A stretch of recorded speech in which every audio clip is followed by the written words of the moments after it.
जी। मैं फिर से उसी बात पे आऊँगी जब आप घर छोड़ के निकले थे। अभी हाल ही में हमने देखा एक फ़ोटो आपने ट्वीट किया था और वो वायरल भी हो गया था जब आप अपने माता से मिलने गए थे। तो उस वक़्त आपको कैसा लगा जब आप गए तो? देखिए, मैं कई वर्षों के बाद गया था। जी।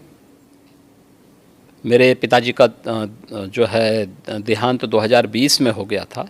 मैं उससे पहले उनसे या उस अपने परिवार के लोगों से कई वर्षों से नहीं मिल पाया था।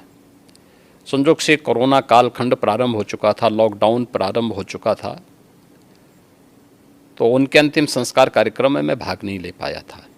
आपके पिताजी के? हाँ।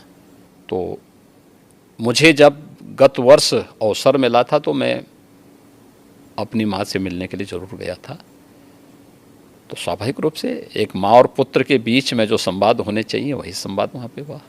आप उनके अंतिम संस्कार के लिए नहीं जा पाए, पर जब वो आपसे मिलने आते थे, आप उस वक्त चीफ मिनिस्टर थे, तो वो एक आम नागरिक की तरह आते थे, सीएम के पिता के रूप में नहीं आते थे? नहीं, यहाँ वो कभी नहीं आए। वो मुझसे मिलने के लिए, मेरी एक बार उनसे मुलाकात हुई थी नजीमाबाद में, और नजीमाबाद में मैं एक चीनी मिल के उद्घाटन में गया था। तो भाषण करते हुए मैंने देखा सामने जो है कोई बैठा है, तो मैं पहचान गया उनको। मैंने कहा ये तो मेरे पिताजी हैं लगता है। वो सभा के बीच में बैठे हुए थे। तो फिर मैंने सभा समाप्त होने के बाद अपने साथ के कुछ लोगों से कहा, मैंने कहा देखो यार वो आए हैं तो उनको बुलाओ, थोड़ा मुलाकात करते हैं। तो तब मेरी मुलाकात हुई थी। जी। आपकी छोटी बहन जो है, उन्होंने एक इंटरव्यू में कहा था कि 30 साल उन्होंने आपको राखी नहीं बांधी।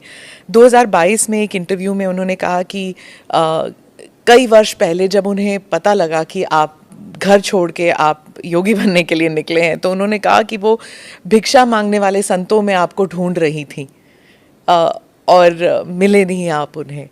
बहुत मुश्किल हुआ होगा ना उन्हें? देखिए, इस सब के जीवन में आता है, लेकिन मुझे लगता है कि इन चीज़ों को हमें जो है केवल अपने स्वयं के स्मरण के लिए रखना चाहिए, और स्वाभाविक रूप से सबके जीवन में आता है। कई वर्षों के बाद जो है इस चीज़ें चलती रहती हैं। मुझे लगता है यही जीवन है। मैं एक इंटरव्यू का एक्सर्प्ट पढ़ना चाहती हूँ सर, क्योंकि ये हिंदी अखबार में छपा था और हमारे कई दर्शक हैं जो इंडिया से बाहर रहते हैं, वो शायद उन्होंने पढ़ा नहीं होगा। ये पढ़ के मुझे बहुत कठिन लगा जब मैंने पढ़ा, तो कि कैसे महसूस कर रही होंगी वो। मैं पढ़ के सुनाती हूँ।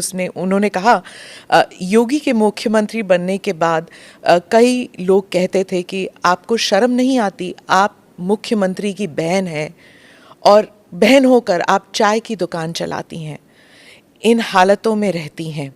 मैं उनको एक ही बात कहूँगी, मैं गरीब हूँ, ये मेरा नसीब है। शर्म तब आनी चाहिए जब आप कोई गंदा काम कर रहे हों, किसी के हक का छीन कर खा रहे हों। मैं तो मेहनत करके अपनी गुजर बसर करती हूँ। हाँ, ठीक बात है। मैं इसलिए पूछ रही हूँ सर, क्योंकि आमतौर पर लोग समझते हैं ना कि चीफ मिनिस्टर हो या फिर सांसद हो, विधायक हो, इनके इर्द गिर्द लोग जो हैं इतने धनी हो जाते हैं और फिर सार्वजनिक जीवन में इसलिए आते हैं कि जो धन कमा चुके हैं उसे प्रोटेक्शन के लिए। और एक ये इंटरव्यू है आपकी बहन का।